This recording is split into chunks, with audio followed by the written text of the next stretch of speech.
বন্ধুরা, ওম সাইরাম। কেমন আছো সবাই?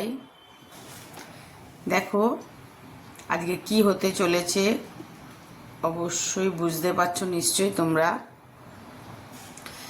সেটা তো আমি দেখাবই, যদি না বুঝেও থাকো।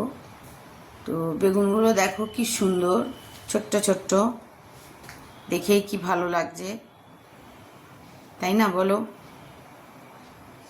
আমার তো দেখে খুব ভালো লাগছে। একদম ছোট্ট ছোট্ট বাচ্চা বাচ্চা বেগুন, দেখো এটা। তো যাই হোক, আগে কি হচ্ছে সেটা তোমাদের দেখাবো। দেখো, তেল বেগুনে কিন্তু বেগুনটা এইভাবেই কাটতে হয়, একটু লম্বা লম্বা ভাবে। আর এই ডান্টিগুলো রেখে দেওয়া হয়েছে, ভালো লাগে, সেদ্ধ তো হয়েই যাবে। কাটেও অনেকে অনেকভাবে, কিন্তু এইভাবে কাটলে দেখতে ভালো লাগে। এইভাবে এরপরে আমরা তেলটা, বেগুনগুলো ভেজে নেওয়া হবে, একটু তেল বেশি নেওয়া হবে। একটু সরে গেলাম তেল আসছে বলে, কেউ ভেবো না যে এতটা তেলে রান্না হবে, ফাঁকা তেলে ভেজে নেওয়া হচ্ছে।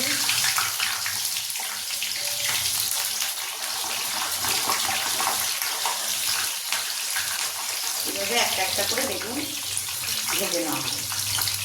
বেগুনগুলো ভাজা হয়ে গেছে, কমপ্লিট ভেজে রাখা আছে। আর বেশি কড়া করেও ভাজেনি, একদম হালকা হালকা করে বেগুন ভাজা হয়েছে।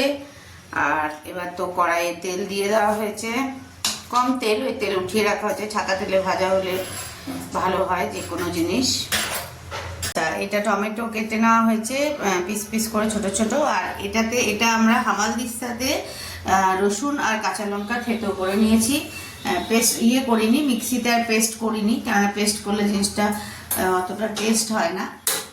করছে না কি, তাহলে সবাই করছে, আমাদের মনে হলো আজকে একটু আমরা এটা এইভাবে থেতো করে করব। তো এইভাবেই থেতো করে একদম রেডি হয়ে গেছে। এবার আমরা তেল গরম করে নেওয়া হয়েছে। এবার এর মধ্যে সামান্য পরিমাণে কালো জিরা দেওয়া হলো। এটাতে কালো জিরা ফোড়ন দিতে হয়, একটা গন্ধ আসে সুন্দর কালো জিরার। এর মধ্যে যে আমরা রসুন আর লঙ্কার থেতোটা করে রেখেছিলাম, এটা দিয়ে দিলাম। অনেকেই অনেকভাবে করে থাকো, তেল বেগুনটা খুব খেতে ভালো হয়, টেস্টি হয়। রুটি পরোটা দিয়ে তো অবভিয়াসলি খাওয়া যায়, ভাত দিয়েও খুব খেতে ভালো লাগে।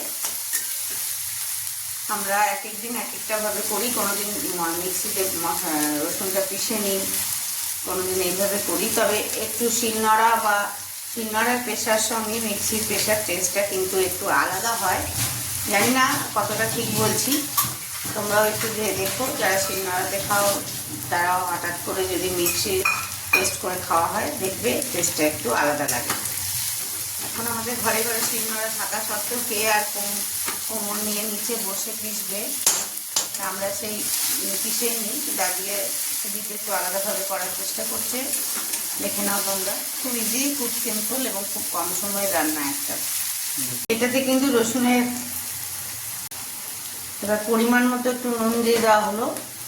আর এটাতে কিন্তু রসুনের কোয়ান্টিটি একটু বেশি লাগে। তেল বেগুনটাতে তেল একটু তো লাগবেই অবভিয়াসলি, যেহেতু বেগুন ভাজাও হলো।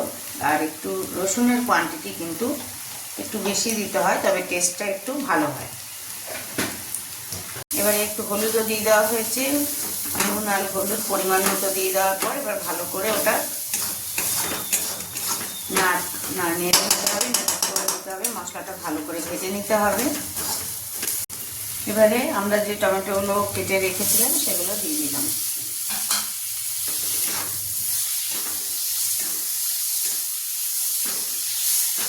এবার দেখো, টমেটোটা আমরা ভালো করে মিক্স করে নিলাম।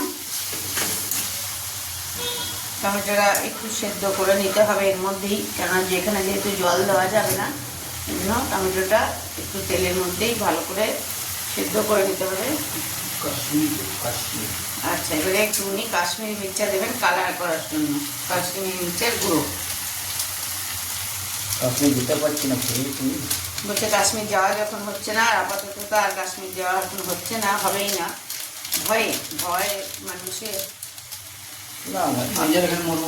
অনেক জিনিস খুব বাজে হলো, যেটা সত্যি দেখা যাচ্ছে না ভিডিওগুলো যেগুলো আসছে, চোখে জলই বেরিয়ে যাচ্ছে। কি প্যাথেটিক, একটা আনন্দের জায়গায় গিয়ে একটা দুঃখের ঘটনা। নেওয়া যায় না। মৃত্যু তো আমাদের প্র্যাকটিক্যাল জিনিস, কিন্তু এইভাবে মৃত্যুটা আশা করি কেউই চায় না। এই জন্য ও বলছে কাশ্মীর তো যাচ্ছি না, যাবো না, তার চেয়ে বরঞ্চ এখানেই কাশ্মীরি লঙ্কা খেয়ে তার স্বাদ মিটিয়ে নিই।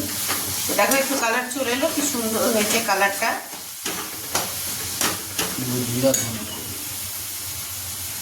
আর একটু সামান্য পরিমাণে এবারে জিরে দেবে আর ধনে দেবে।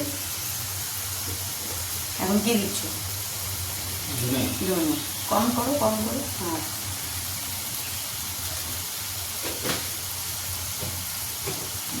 আর একটু তেল দিয়ে দিতে হবে এটার মধ্যে। এখন আমার হাসছে, যেহেতু আমি বারণ করি তেল কম দেবে, তেল কম দেবে। এবার আমি তেল বলেছি বলে কিন্তু হাসছে। ঠিক আছে, তোমরা তো রেকর্ডিংয়ের মাধ্যমে সবই বুঝতে পারছো। এবার ভালো করে এটাকে মিক্স করে নিতে হবে। আর একটু স্বাদ করার জন্য একটু চিনি। চিনিটা তোমরা নাও দিতে পারো, যারা রান্নায় একদমই চিনি খায় না বা যাদের রান্না করে মানে যাদের মিষ্টি খাওয়া খুবই বারণ, তারা না দিলেও চলবে। এটা কিন্তু বাধ্য নয়। ঠিক আছে, দেখো ভালো করে মশলাটা মিক্স করে নিতে হচ্ছে। এটার মধ্যে আমরা একটু তেল দিলাম, এটা এবার তেল ছাড়বে একটু, আর আমরা একটু তেল দিয়েও দিলাম। বেরিয়েছে। এবারে এটার মধ্যে, এটা মশলাটা রেডি, ওটার মধ্যে একটা বেগুন দেওয়া হয়েছে। এবারে একটা একটা করে বেগুন দিয়ে দেওয়া হবে। ও একসঙ্গে ঢেলে দিল।